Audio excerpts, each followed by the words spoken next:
Chapter 16 of Anna Karenina, Book 4, by Leo Tolstoy, translated by Constance Garnett. The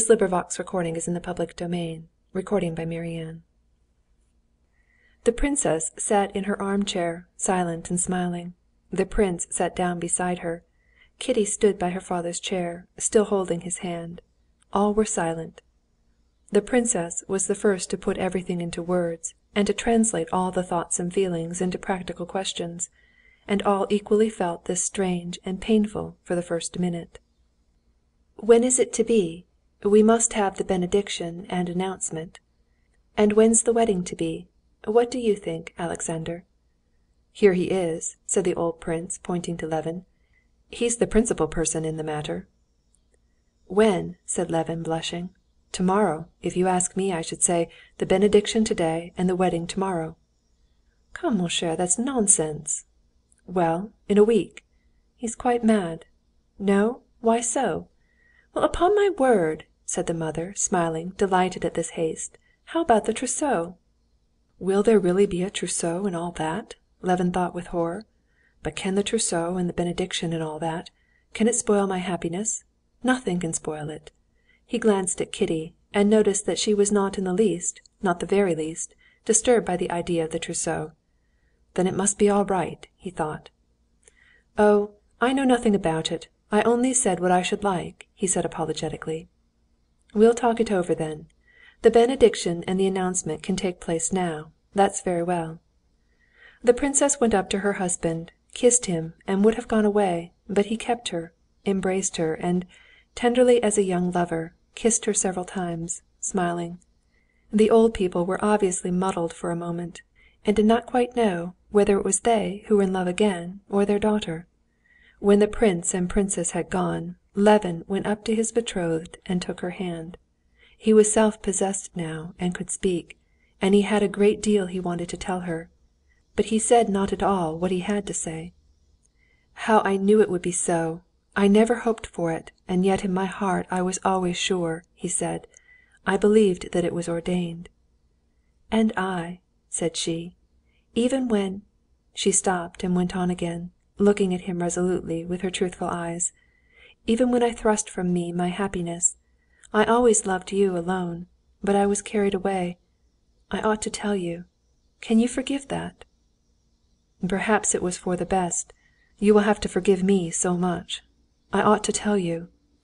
This was one of the things he had meant to speak about. He had resolved from the first to tell her two things: that he was not chaste as she was, and that he was not a believer. It was agonizing, but he considered he ought to tell her both these facts. "No, not now. Later," he said. "Very well, later.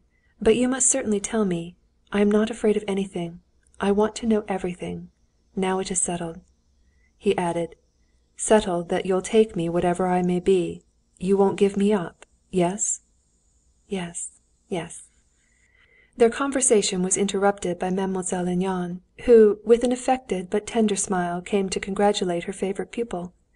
Before she had gone, the servants came in with their congratulations. Then relations arrived, and there began that state of blissful absurdity from which Levin did not emerge till the day after his wedding. Levin was in a continual state of awkwardness and discomfort, but the intensity of his happiness went on all the while increasing. He felt continually that a great deal was being expected of him, what, he did not know, and he did everything he was told, and it all gave him happiness. He had thought his engagement would have nothing about it like others, that the ordinary conditions of engaged couples would spoil his special happiness. But it ended in his doing exactly as other people did, and his happiness being only increased thereby, and becoming more and more special, more and more unlike anything that had ever happened. "Now we shall have sweetmeats to eat," said Mademoiselle Linon, and Levin drove off to buy sweetmeats. "Well, I'm very glad," said Sviazhsky. "I advise you to get the bouquets from Fomin's." "Oh, are they wanted?" And he drove to Fomin's. His brother offered to lend him money, as he would have so many expenses, presents to give. "Oh, are presents wanted?" And he galloped to Fold's. And at the confectioner's, and at Fomin's, and at Fold's, he saw that he was expected, that they were pleased to see him, and prided themselves on his happiness, just as everyone whom he had to do with during those days. What was extraordinary was that everyone not only liked him, but even people previously unsympathetic, cold and callous, were enthusiastic over him, gave way to him in everything, treated his feeling with tenderness and delicacy, and shared his conviction that he was the happiest man in the world because his betrothed was beyond perfection. Kitty too felt the same thing. When Countess Nordston ventured to hint that she had hoped for something better, Kitty was so angry and proved so conclusively that nothing in the world could be better than Levin, that Countess Nordston had to admit it, and in Kitty's presence never met Levin without a smile of ecstatic admiration. The confession he had promised was the one painful incident of this time. He consulted the old prince, and with his sanction gave Kitty his diary, in which there was written the confession that tortured him. He had written this diary at the time with a view to his future wife. Two things caused him anguish: his lack of purity and his lack of faith.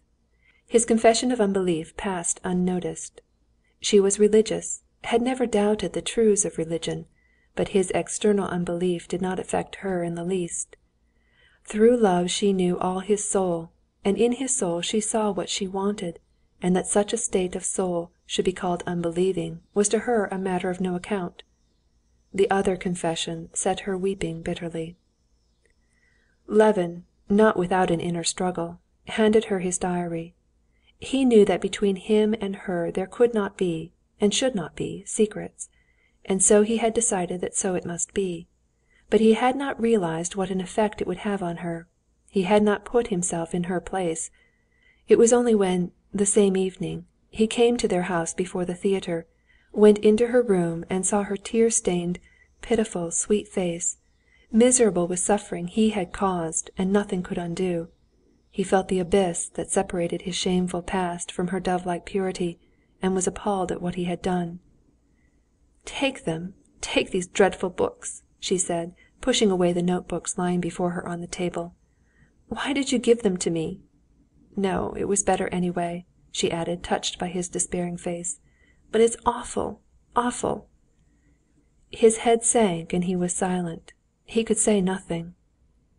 "You can't forgive me," he whispered.